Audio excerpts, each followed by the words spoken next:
Hello friends, അകലെ latest review.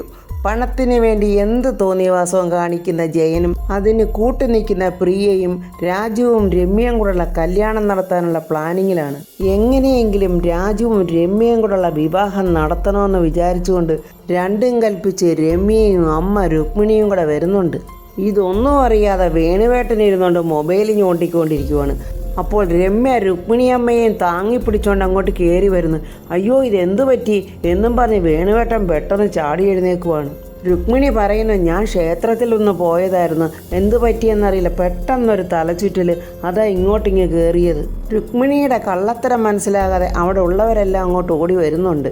അയ്യോ, എന്തിനാ ഇങ്ങോട്ട് നടന്നു വന്ന് ഒരു ടാക്സി പിടിച്ചിങ്ങോട്ട് പോരാൻ വയ്യായിരുന്നു എന്നൊക്കെ പാപം വേണുവേട്ടൻ പറയുന്നുണ്ട്. പ്രിയേ, നീ ആ ഫാൻ എന്നിട്ടെ, രാധമ്മ എളുപ്പം ഒരു ഗ്ലാസ് വെള്ളം എടുക്ക് എന്നൊക്കെ പറഞ്ഞ് വേണുവേട്ടൻ കിടന്ന് ധൃതി പിടിക്കുവാണ്.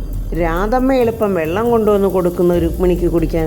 വേണുവേട്ടൻ പറയുന്നു, നമുക്ക് ഓട്ടോ പിടിച്ചാലോ, അല്ലെങ്കിൽ ഡോക്ടറെ ഇങ്ങോട്ട് വിളിക്കാം. രുക്മിണി പറയുക, വേണ്ട വേണുവേട്ട, ഇത് കുറച്ച് കഴിയുമ്പോഴങ്ങ് മാറിക്കോളും, ഈയിടെയായിട്ട് ഇങ്ങനെ കൂടെ വരുന്നുണ്ട്, ഇങ്ങനെ എന്ത് ചെയ്യാൻ, ആകെ ടെൻഷനല്ലേ. രാധമ്മ പറയുന്നു, അയ്യോ രുക്മിണി അമ്മയ്ക്ക് എന്തിൻ്റെ ടെൻഷനാ, എന്തു പറ്റി മോളെ രമ്യയെ എന്നിങ്ങനെ ചോദിക്കുമ്പോൾ പെട്ടെന്ന് രുക്മിണി പറയുക, അത് അവൾ പറയില്ല, ഇവളെക്കുറിച്ച് ചിന്തിച്ചാണ് എൻ്റെ ആദ്യം മുഴുവൻ. ഒന്നും അറിയാത്തവളെ പോലെ പ്രിയയെ അങ്ങോട്ട് അഭിനയിക്കുക. എന്താ രുക്മിണി ആൻറ്റിക്ക് ഇത്ര ടെൻഷന്? അത് പ്രിയയ്ക്ക് ഇപ്പം പറഞ്ഞാൽ മനസ്സിലാകത്തില്ല. പ്രിയയുടെ മോൾ ഐഷു രമ്യയുടെ ഈ പ്രായത്തിൽ എത്തുമ്പോഴേ എൻ്റെ ഈ വെപ്രാളവും ബുദ്ധിമുട്ടുമൊക്കെ മനസ്സിലാകത്തുള്ളൂ. ജയനും പ്രിയയും രുക്മിണിയും രമ്യയും കൂടി നടത്തുന്ന നാടകമാണെന്ന് പാവം വേണുവേട്ടനും രാധമ്മയും അറിയുന്നില്ല. വേണുവേട്ടൻ പറയുക, എടി രാധമ്മേ, നീ കുറച്ച് നാരങ്ങ വെള്ളം ഉപ്പിട്ട് ഇങ്ങോട്ട് എടുക്ക്, ചിലപ്പോൾ പ്രഷർ കുറഞ്ഞതായിരിക്കും, ഉപ്പിട്ട് നാരങ്ങ വെള്ളം കുടിച്ചാലേ പ്രഷർ അങ്ങ് കൺട്രോൾ ആയിക്കോളും. രുക്മിണി തകർത്തങ്ങ് അഭിനയിക്കുവാണ്. വേണ്ട രാധമ്മേ, എനിക്കൊരു തലചുറ്റലുണ്ടായപ്പോൾ ഈ ചുറ്റുപാടൊക്കെ എത്ര വീടുകളുണ്ട്, എന്നിട്ട് എനിക്ക് ഇങ്ങോട്ട് കയറി വരാനാ തോന്നിയത്. അത് നമ്മൾ രണ്ടു കുടുംബത്തിൻ്റെ നിഷ്കളങ്കമായ സ്നേഹം കൊണ്ടല്ലേ രാധമ്മേ. പ്രിയയ്ക്കും ജയനും ചിരിയൊക്കെ വരുന്നുണ്ട്, പക്ഷേ അവർ വളരെ കഷ്ടപ്പെട്ട് അടക്കി പിടിക്കുവാണ്. രുക്മിണി പ്രിയയോട് ചോദിക്കുന്നു, പ്രിയെ, വർഷങ്ങൾക്ക് മുമ്പ് നിങ്ങൾ ഈ വീട്ടിൽ വാടകയ്ക്ക് വന്നത് ഓർമ്മയുണ്ടോ? ഉണ്ടാൻറ്റി, അന്ന് എൻ്റെ മോൾ രമ്യ സ്കൂളിൽ പഠിക്കുന്ന സമയമായിരുന്നു. അന്നൊക്കെ നമ്മൾ എത്ര സ്നേഹത്തോടെയും സന്തോഷത്തോടെയാണ് കഴിഞ്ഞിരുന്നത്. അങ്ങനെ അല്ലായിരുന്നോ വേണുവേട്ട? അയ്യോ ആന്ന് രുക്മിണി അമ്മേ, കുട്ടികൾ വളർന്ന് വലുതായി, അവരുടെ കുസൃതികളും വളർന്നു, അങ്ങനെ അവരുടെ ആഗ്രഹങ്ങളും വളർന്നപ്പോൾ നമ്മൾ തമ്മിലുള്ള അടുപ്പത്തിനൊരു വിള്ളലും വന്നു. രുക്മിണി അങ്ങനെ അഭിനയത്തിൻ്റെ പവർ കുറച്ചുകൂടെ കൂട്ടുവാണ്. എനിക്ക് എന്തെങ്കിലും സംഭവിക്കുന്നതിന് മുമ്പ് എൻ്റെ മകളുടെ വിവാഹം കാണണമെന്നുണ്ട്. ഇവൾ ഇങ്ങനെ രാജുവിൻ്റെ പേരിൽ വാശി പിടിച്ചിങ്ങനെ നിൽക്കുമ്പോൾ ഇവളുടെ ആഗ്രഹം കണ്ടില്ലെന്ന് നടിക്കാൻ എനിക്ക് സാധിക്കുന്നില്ല രാധമ്മേ എന്നും പറഞ്ഞ് രുക്മിണി അങ്ങ് കരയാൻ തുടങ്ങി. ഇപ്പോൾ കുറേശ്ശെ വേണുവേട്ടനും രാധമ്മയ്ക്കും കാര്യങ്ങളൊക്കെ പിടികിട്ടുന്നുണ്ട്. രാജുവിൻ്റെയും രമ്യയുടെയും കാര്യം ഇവിടെ എല്ലാവർക്കും അറിയാം. രാജു ഒരു പ്രത്യേക സാഹചര്യത്തിൽ വർമ്മസാറിൻ്റെ മകളെ ഇവിടെ കൊണ്ടുവന്ന് സംരക്ഷിച്ച് നിർത്തേണ്ടി വന്നിരുന്നു. ഞാൻ കരുതിയിരുന്നത് രാജുവിന് ആ കുട്ടിയോട് പ്രണയമാണെന്നായിരുന്നു. അതുകൊണ്ടാണ് ഞാൻ രമ്യ വഴക്ക് പറഞ്ഞതും വേറെ വിവാഹത്തിന് നിർബന്ധിച്ചതും. ഇപ്പോഴത് അങ്ങനെയൊന്നും ഇല്ലെന്ന് നമുക്കെല്ലാവർക്കും മനസ്സിലാക്കിയ സ്ഥിതിക്ക് എന്തിനാ കുട്ടികളുടെ ഇഷ്ടത്തിന് നമ്മൾ എതിര് നിൽക്കുന്നത്? രാധമ്മയ്ക്കും വേണുവേട്ടനും എന്നോട് വിരോധമില്ലെങ്കിൽ, എൻ്റെ രമ്യമോളെ നിങ്ങൾക്ക് എല്ലാവർക്കും ഇഷ്ടമാണെങ്കിൽ ഉടനെ തന്നെ നമുക്ക് ഈ വിവാഹം അങ്ങ് നടത്തിക്കൂടെ? ജയനും പ്രിയയും രമ്യയെ നോക്കി കണ്ണു കാണിക്കുന്നുണ്ട്, ഞങ്ങൾ ഫുൾ സപ്പോർട്ടാണെന്നുള്ള ഭാവത്തിൽ. എന്താ നിങ്ങളാരും ഒന്നും മിണ്ടാത്തത്? എൻ്റെ മോളെ നിങ്ങൾക്ക് ഇഷ്ടമല്ലേ? അയ്യോ, അങ്ങനെയൊന്നുമില്ല രുക്മിണി, രമ്യ ഞങ്ങളുടെ മോളല്ലേ എന്നിങ്ങനെ രാധമ്മ പറയുക. ചെറുപ്പം മൂലം രമ്യമോളെ ഞങ്ങൾക്ക് വലിയ ഇഷ്ടമായിരുന്നു. പിന്നെ രാജുവും രമ്യമോളോടുള്ള വിവാഹം അന്നൊക്കെ രുക്മിണിയമ്മ എതിർക്കുമോ എന്നുള്ളൊരു പേടി മാത്രമേ ഞങ്ങൾക്കുണ്ടായിരുന്നുള്ളൂ. പക്ഷേ ഇപ്പോൾ ഞങ്ങൾക്കൊരു തീരുമാനം എടുക്കണമെങ്കിൽ രാജുവിൻ്റെ മനസ്സിൽ എന്താണെന്നറിയണം. അതുമാത്രമല്ല, രാജുവിനെ ഹൃദയമോൾക്ക് ഒരുപാട് ഇഷ്ടമാണ്. പാപം ഹൃദയമോളുടെ മനസ്സിനെ വേദനിപ്പിച്ചിട്ട് എങ്ങനെയാണ് രുക്മിണി ഇതിനൊക്കെ ഞങ്ങൾക്ക് പറ്റുന്നത്? രാധമ്മേ, നിങ്ങൾ പറയുന്ന പോലല്ല കാര്യങ്ങൾ. അവരൊക്കെ വലിയ ആൾക്കാരല്ലേ. അപ്പോഴാ ബന്ധത്തിന് ഒരുപാട് എതിർപ്പുകളും കാണും. ആ എതിർപ്പുകളൊക്കെ പിന്നെ രാജുവിൻ്റെ ജീവിതത്തിലും പ്രശ്നങ്ങളായി മാറും. അങ്ങനെ രാജുവിൻ്റെ മുന്നോട്ടുള്ള ജീവിതം ഒരു പ്രശ്നത്തിൽ കൊണ്ടാകും ആക്കണോ അതോ സന്തോഷവും സമാധാനമുള്ളൊരു ജീവിതം അവന് വേണോ എന്നുള്ളത് നിങ്ങൾ തന്നെ ആലോചിച്ച് പെട്ടെന്നൊരു തീരുമാനമെടുക്ക്. എൻ്റെ മകളുടെ കണ്ണുനീര് കാണാൻ ഇനി എനിക്ക് വയ്യ. അതുകൊണ്ട് ഞാനൊരു അപേക്ഷ പോലെയാണ് നിങ്ങളോട് ചോദിക്കുന്നത്. രുക്മിണിയുടെ അവസാന തടവെന്ന പോലെ പൊട്ടി കരയാനും തുടങ്ങി. അയ്യോ രുക്മിണി എന്തിനാ ഇങ്ങനെ കരയുന്നത്? പാവൻ രാധമ്മയുടെ മനസ്സങ്ങ് അലിയുവാണ്. കൊച്ചു കുട്ടികളെ പോലെ ഇങ്ങനെ കരയാതെ രുക്മിണി കരഞ്ഞാൽ ഞങ്ങൾക്കും വിഷമമാവില്ലേ? രുക്മിണിയുടെ വക അടുത്തി ഒരു അഭിനയം. മോളെ രമ്യയെ അമ്പലത്തിൽ നിന്ന് കൊണ്ടുവന്ന പ്രസാദം വേണുവെങ്കിലും രാധമ്മയ്ക്കും ഒന്ന് തൊട്ടുകൊടുത്തേ. നമ്മൾ അമ്പലത്തിൽ പോയിട്ട് ആദ്യം ഏത് വീട്ടിലാണോ കയറുന്നത് ആ വീട്ടിലാണ് ഐശ്വര്യവും സമ്പത്തും ഒക്കെ ഉണ്ടാകുന്നത്. അത് ഈ വീട്ടിൽ തന്നെ ആയിക്കോട്ടെ എന്ന് കരുതിയാണ് ഞാൻ ഇങ്ങോട്ട് കയറിയത്. ഉടനെ കേട്ട പാതി കേൾക്കാത്ത പാതി പെട്ടെന്ന് രമ്യ ആ ചന്ദനമെടുത്ത് വേണുവിൻ്റെ നെറ്റിയിലും രാധമ്മയുടെ നെറ്റിയിലും വെച്ചു കൊടുക്കുന്നു. എന്നാൽ ഇനി ഞങ്ങൾ ഇറങ്ങട്ടെ രാധമ്മ. വേണുവേട്ടനും രാധമ്മയും ഒന്നുകൂടെ ഒന്ന് ആലോചിച്ചിട്ട് പെട്ടെന്നൊരു തീരുമാനം എടുക്കണം. അങ്ങനെ രുക്മിണി അഭിനയം മതിയാക്കി മോളെയും കൊണ്ട് പോവുകയാണ്. രുക്മിണിയുടെ അഭിനയമൊന്നും മനസ്സിലാകാതെ രാധമ്മ വേണുവേട്ടനോട് ചോദിക്കുന്നു, എന്താ വേണുവേട്ട രുക്മിണിയമ്മയ്ക്ക് ഇത്രയ്ക്കൊരു മാറ്റം? അത് മനുഷ്യരല്ലേ രാധമ്മേ, മനുഷ്യർക്ക് എപ്പോൾ വേണേലും മാറാൻ പറ്റുമല്ലോ. പക്ഷെ അതല്ല രാധമ്മേ പ്രശ്നം. അവർ നമ്മുടെ വീട്ടിൽ വന്ന് ചോദിച്ചും പോയി. നമ്മളിനി എന്തു മറുപടി പറയും? പണം വാങ്ങിക്കൊണ്ട് ജയൻ കളി തുടങ്ങി. ഇനിയിപ്പോൾ ഇതിലെന്തോ അച്ഛാ ആലോചിക്കേണ്ടത്? രുക്മിണി ആൻറ്റി പറഞ്ഞത് കാര്യമല്ലേ? ഹൃതിക മേഡമായിട്ടുള്ള വിവാഹത്തിന് രാജു വളിയന് സമ്മതമല്ല. അതുകൊണ്ട് രാജുവിൻ്റെ ഭാവി നമ്മൾ നോക്കണ്ടേ? വേണുവേട്ടനും രാധമ്മയും ആകെ ആശയക്കുഴപ്പത്തിലായി.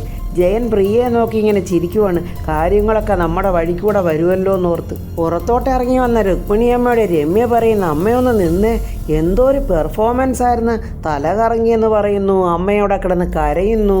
എടി മോളെ, ആ അംബിക മേഡം കുറെ കാശ് തന്നതല്ലേ, അതിനുള്ള പണി നമ്മൾ എടുക്കണ്ടേ? ഇനി വേണുവും രാധമ്മയുടെയും തല കിടന്നൊന്ന് പുകയട്ടെ. പുകഞ്ഞു കഴിയുമ്പോൾ അവരൊരു നല്ല തീരുമാനം എടുക്കും.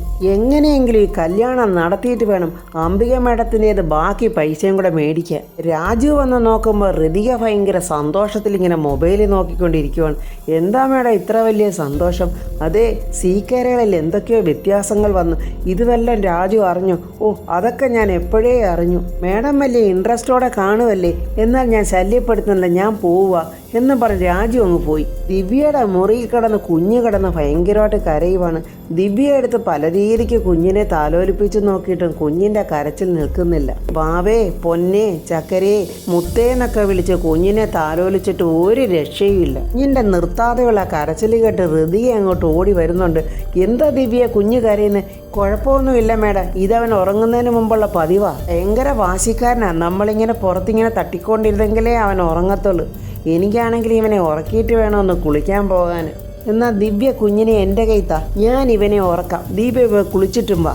അങ്ങനെ ദിവ്യയുടെ കയ്യിൽ നിന്ന് കുഞ്ഞിനെ വാങ്ങി ഹൃതിക ഇങ്ങനെ താലോലിക്കുമ്പോഴേ കുഞ്ഞിൻ്റെ കരച്ചിലങ്ങ് നിന്നു. മോനെ എളുപ്പം ഉറങ്ങിക്കോണം കേട്ടോ. കൊച്ചു കുട്ടികളെ അമ്മമാരോട് വാശി പിടിച്ചിരിക്കാതെ പെട്ടെന്ന് ഉറങ്ങിക്കോണം കേട്ടോ. നന്നായിട്ട് ഉറങ്ങിയാലേ കുഞ്ഞ് വേഗം വളരത്തുള്ളൂ. ആൻറ്റി പറയുന്ന വല്ലതും മനസ്സിലാകുന്നുണ്ടോടാ കുട്ട? നിന്നെയും നിൻ്റെ അമ്മയും എത്ര റിസ്ക് എടുത്തിട്ടാണെന്നറിയാവോ രാജുവെങ്കിലും ഞാനും കൂടെ ഇവിടെ എത്തിച്ചത്. നീ വളർന്ന് വലുതായെങ്കിലേ നിൻ്റെ അച്ഛനെ നമുക്കൊരു പാഠം പഠിപ്പിക്കാൻ പറ്റത്തുള്ളൂ. പാവം കുഞ്ഞ് ഇവിടെ നടക്കുന്നത് എന്തെങ്കിലും നിനക്കറിയാവോ? നിൻ്റെ അച്ഛൻ നിന്നെ മകനായിട്ട് എപ്പോഴെങ്കിലും അംഗീകരിക്കുമോ? അച്ഛൻ അടുത്തുണ്ടായിട്ടും ഒരു കുഞ്ഞിന് അച്ഛൻ്റെ സ്നേഹം കിട്ടാതെ പോയൊരു ബാല്യം അത് എനിക്കുണ്ട് മോനെ. നിനക്കാണെങ്കിൽ നിൻ്റെ അമ്മയെങ്കിലും കൂടെ ഉണ്ടല്ലോ. അച്ഛനും അമ്മയും ഇല്ലാതെയാ മോനെ ഞാൻ വളർന്നത് എന്നും പറഞ്ഞ് ഹൃതികയ്ക്ക് സങ്കടം വരുന്നുണ്ട്. ഹൃതികയുടെ ഈ വർത്തമാനമൊക്കെ കേട്ടിട്ടാണോ ഹൃതികയുടെ സങ്കടം കണ്ടിട്ടാണോ എന്നൊന്നും അറിയില്ല. കുഞ്ഞുറക്ക നിലവിളിച്ച് കരയാൻ തുടങ്ങി. കള്ളു കുടിച്ച് ബോധമില്ലാതെ കിടന്ന് ഉറങ്ങുന്നതിന് ദീപക് ആ ശബ്ദം കേട്ടിട്ട് ഇതൊരു വലിയ ശല്യമായല്ലോ എന്നും പറഞ്ഞാണ് അവൻ എഴുന്നേൽക്കുന്നത്. കുഞ്ഞ് കിടന്ന് നിർത്താതെ കരയുവാണ്. ഹൃതിക എത്രയൊക്കെ ശ്രമിച്ചിട്ടും കുഞ്ഞിൻ്റെ കരച്ചിൽ നിൽക്കുന്നില്ല. ദീപക് അവിടെ കിടന്ന് പല്ല് കടിച്ചുകൊണ്ട് ചീത്ത പറയുവാണ്. നാശം, ഒന്ന് ഉറങ്ങാൻ പോലും സമ്മതിക്കത്തില്ല. രാവിലെ തന്നെ തുടങ്ങി അതിൻ്റെ മോങ്ങല്. നിന്നെ ഇന്ന് ഞാൻ കാണിച്ചു തരുന്നുണ്ടടി എന്നും പറഞ്ഞ് ദിവ്യയുടെ മുറിയിലോട്ട് വന്ന് നോക്കുമ്പോൾ ഹൃതിക ഇരുന്ന് കുഞ്ഞിനെ കളിപ്പിക്കുവാണ്. ഇവളെന്തിനാ ഈ കുഞ്ഞിനെയും കളിപ്പിച്ചുകൊണ്ട് ഇവിടെ വന്നിരിക്കുന്നത്? എടി, നിനക്കെന്താടി ഈ റൂമിനകത്ത് കാര്യം? എടി, നിന്നോടല്ലേടി ചോദിച്ചത്, നിന്റെ നാവെന്താടി ഇറങ്ങിപ്പോയോ? ദീപക്കെ വേണ്ട, ഒച്ച വെക്കരുത്, കുഞ്ഞൊന്നുറങ്ങിക്കോട്ടെ. അങ്ങനെ നീ ഇപ്പോൾ കുഞ്ഞിനെ ഉറക്കണ്ട. അല്ല, ഇതിൻ്റെ തള്ളയെവിടെ? എന്തുവാടാ പറഞ്ഞത്? തള്ളയോ? അമ്മയെന്ന് പറയടാ. അല്ല, നിനക്കിതൊന്നും അറിയില്ലല്ലോ. നിന്റെ അമ്മ ഇതൊന്നും നിന്നെ പഠിപ്പിച്ചു തന്നിട്ടില്ലല്ലോ. അമ്മയെന്ന വാക്കിൻ്റെ മഹത്വവും അർത്ഥവും അറിയണമെങ്കിലേ അത് നിന്റെ അമ്മ നിന്നെ പഠിപ്പിക്കണമായിരുന്നു. എടി, രാവിലെ തന്നെ നീ എൻ്റെ അമ്മയ്ക്ക് പറഞ്ഞാലുണ്ടല്ലോ, പറഞ്ഞതല്ലല്ലോ, പറയിപ്പിച്ചതല്ലേ. നീ എന്നോട് സംസാരിക്കുമ്പോൾ നല്ലതുപോലെ ആലോചിച്ചിട്ട് നീ സംസാരിക്കണം, അല്ലെങ്കിൽ നിന്റെ വായിലെ പല്ലിൻ്റെ എണ്ണം കുറയും. നിനക്ക് അത്രയ്ക്ക് ധൈര്യമായോടാ ദീപക്കെ? ധൈര്യമായോന്നോ? അതിന് ഞാൻ എപ്പോഴാണ് നിന്നെ പേടിച്ചിട്ടുള്ളത്? കുഞ്ഞു കിടന്ന് കരയുന്നത് കണ്ടുണ്ട് ഋതിക പറയും, ദീപക്കെ നീ ഒന്ന് ഇറങ്ങിപ്പോ, കുഞ്ഞു കിടന്ന് കരയുന്ന കണ്ടോ, അതൊന്ന് ഉറങ്ങട്ടെ. എന്തെങ്കിലും നീ ചെയ്. ആദ്യം നീ വന്ന് എനിക്ക് കഴിക്കാൻ എന്തെങ്കിലും എടുത്തു വെക്ക്. എനിക്ക് നല്ലതുപോലെ വിശക്കുന്നുണ്ട്. നിനക്ക് വിശക്കുന്നുണ്ടെങ്കിൽ നീ തന്നെ എടുത്ത് കഴിക്ക്. നിനക്കെന്താ കൈയില്ലേ? ഋതികെ, ദാണ്ട് എന്നെ ദേഷ്യം പിടിപ്പിക്കരുത്. അമ്മ ക്ഷേത്രത്തിൽ പോയിരിക്കുക. മര്യാദയ്ക്ക് നീ വന്ന് എനിക്ക് എന്തെങ്കിലും എടുത്തു വെക്ക്. എന്നെ കൊണ്ട് പറ്റില്ല ദീപക്കെ നിനക്കൊന്നും എടുത്ത് ആഹാരം തരാൻ. നിന്റെ ഭാര്യയെ ദാണ്ട് അവിടെ കുളിക്കുന്നു. അവൾ വരുമ്പോൾ അവളോട് പറ നിനക്ക് ഭക്ഷണം തരാൻ. ഭാര്യയോ? അവളെ ഞാൻ ഭാര്യയായിട്ടൊന്നും അംഗീകരിച്ചിട്ടില്ല, അംഗീകരിക്കാനും പോകുന്നില്ല. അഗ്നിസാക്ഷിയായി നാടും നാട്ടുകാരെ മുന്നിൽ വെച്ച് താലി കെട്ടിയവളെ പിന്നെ ഭാര്യ എന്നല്ലാതെ പിന്നെ എന്തുവാടാ പറയുന്നത്? നീ ഇപ്പം പോ ദീപക്കെ, പോയി അവിടെ പോയി ഇരിക്കും. ദിവ്യ ഇങ്ങോട്ട് ഇറങ്ങി വരട്ടെ, അവൾ വന്ന് നിനക്ക് ഭക്ഷണം എടുത്ത് തന്നോളൂ. പെട്ടെന്ന് ദീപക്ക് ചിന്തിക്കുവാണ്, ഇത് നല്ലൊരു സമയമാണല്ലോ, ദിവ്യ അടുക്കളയിലോട്ട് വരട്ടെ, ഇവക്കുള്ള പണി ഞാൻ കൊടുക്കാം എന്നും പറഞ്ഞ് ദീപക്ക് അവളെ ഷോക്കടിപ്പിച്ച് കൊല്ലാനായിട്ട് എന്തൊക്കെയോ വയറുകളൊക്കെ അങ്ങോട്ടും ഇങ്ങോട്ടും കണക്ഷനൊക്കെ കൊടുക്കുന്നുണ്ട്. പാവം ദിവ്യ ഇതൊന്നും അറിയാതെ അടുക്കളയിലോട്ട് വരുമ്പോൾ എന്താണ് ദിവ്യയ്ക്ക് സംഭവിക്കാൻ പോകുന്നതെന്നോ അതോ അതിൽ നിന്ന് രാജു ഓടി വന്ന് അവളെ രക്ഷിക്കുമോ എന്നുള്ളതൊക്കെ ഇനി അടുത്ത വീഡിയോയിൽ പറയാം. എൻ്റെ ഈ വീഡിയോ ഇഷ്ടപ്പെട്ട ലൈക്കും കമൻസും സബ്സ്ക്രൈബ് ചെയ്യാത്തവർ സബ്സ്ക്രൈബ് ചെയ്യണേ.